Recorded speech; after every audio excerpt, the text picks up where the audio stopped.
Ulefone Tiger is a very affordable budget phablet which tries to impress with a good camera, a large battery and a dedicated microSD slot, and indeed those specs are not the norm within the $100 price range. But is this phone suitable for day-to-day use? We checked that out in an extensive real-life test. I'm Christopher for ChinaMobileMag and show this review. Let's start with the package content, which ain't anything impressive. You get a few documents, one power supply and one micro USB cable, and that's it. The design of the Ulefone Tiger is rather simple, but looks nice thanks to the metal rear.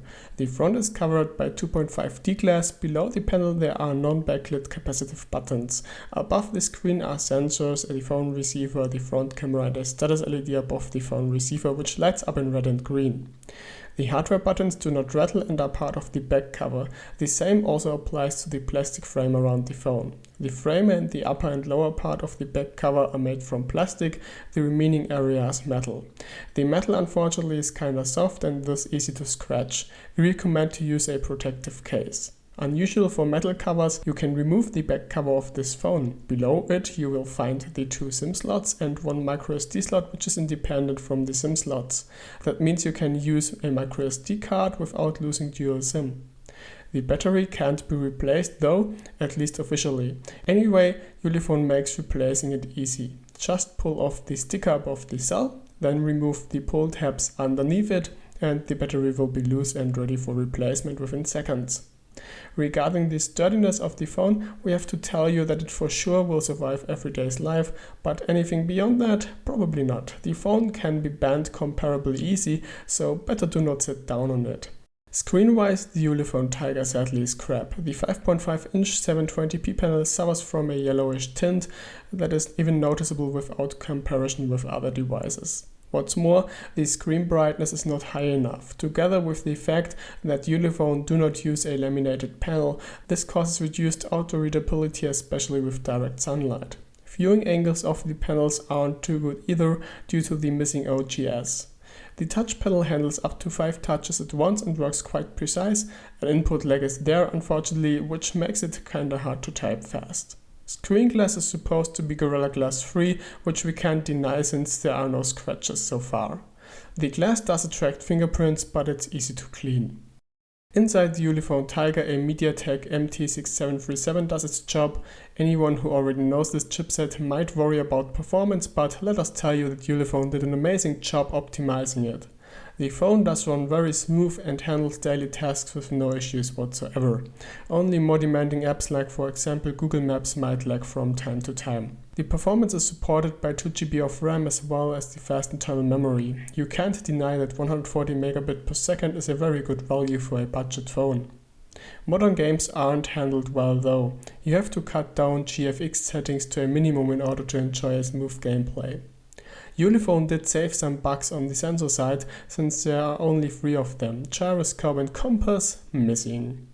Fingerprint scanner on the rear does work well, but suffers from hiccups every once in a while though. Out of 10 tries, around 3 do fail. Some software optimization could improve this though. Talking software, the Ulefone Tiger runs Android 6.0 Marshmallow. The system for the most part looks like vanilla Android. Customizations only have been made to the launcher as well as the settings application. During our test, the system was running smooth and stable. Bloatware and malicious software is not present. OTA updates are supported and we already received one update. Off-screen gestures are supported too, and that of course includes double tap to wake. Reception quality in mobile networks is good. The Ulefone Tiger easily keeps up with more expensive phones like the Mediocre Pro 3. Wi-Fi works very well too. One floor below the router we didn't notice any significant bandwidth drop. Maximum bandwidth is kinda low though at only 40 Mbit per second. GPS does work flawlessly too. We tried navigation and tracking and haven't noticed any issue. Only walking navigation sucks due to the missing compass and gyroscope.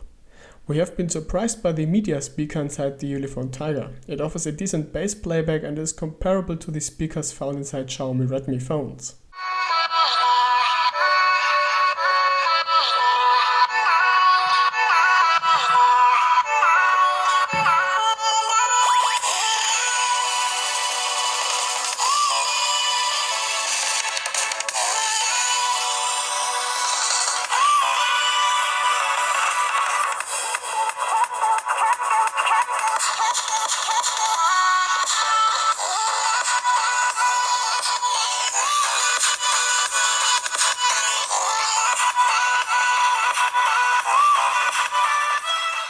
While listening to music, a dedicated audio chipset makes up for a nice headphone audio quality.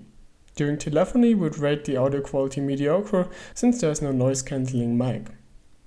The main camera inside the Ulefone Tiger does use a Sony IMX219 sensor and an f1.8 aperture. The front camera comes with a 5 megapixel sensor. With good lighting, the camera does quite nice shots, but the focus is a little tricky at times, especially when focusing smaller objects.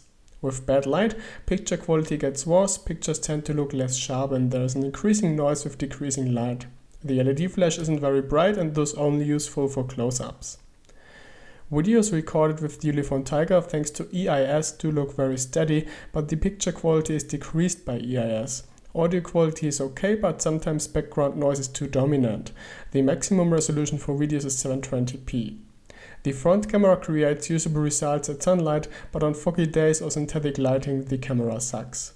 The battery inside the Ulefone Tiger is 4200 mAh in size, which we have been able to verify.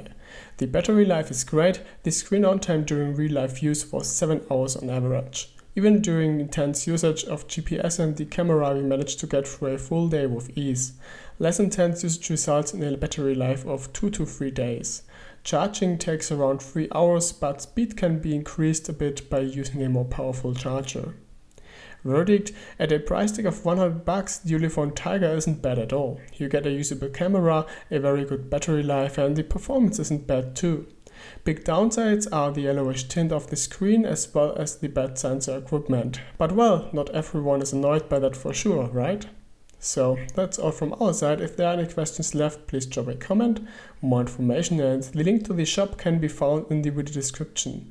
If you like what we are doing here at CMM, please support us with a visit at ChinaMobileMag.de or our English site ChinaDevices.net and subscribe to this channel. So thanks for watching, bye bye and see you soon.